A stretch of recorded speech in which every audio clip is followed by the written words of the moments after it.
Eventually, NASA wants to send humans to Mars, but before the space agency can send astronauts on the 140 million mile trek to the Red Planet, they must conduct some serious testing. This research includes ground-based missions called CHAPEA, or Crew Health and Performance Exploration Analog.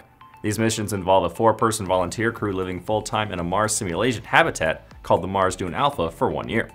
NASA recently released the application for the 2025 mission, and the deadline to apply is April 2nd. The 3D printed habitat occupies 1,700 square feet at NASA's Johnson Space Center in Houston. The habitat was made with Icon's next-generation Vulcan construction system and features 4 private crew quarters, workstations, a medical station, lounge areas, and galley and food-growing stations. During their year-long stay, the crew will complete various tasks including robotic operations, spacewalks, exercise, crop growth, and habitat maintenance. However, the mission is supposed to simulate the hardships of being on Mars. Therefore, the crew will face multiple challenges, including equipment failures, communication delays, resource limitations, and other environmental inconveniences.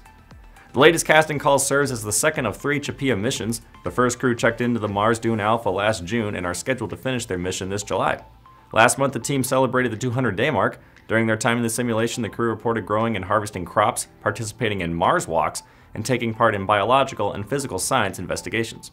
The application for the second mission is open to the public, but NASA isn't going to take just anybody and plans to follow standard criteria for astronaut candidate applicants. In addition to requiring degrees and experience in STEM, the medical field, or the military, NASA asks that applicants be U.S. citizens or permanent residents in the 30 to 55 age range, non-smokers, and proficient in English. NASA added that compensation is available.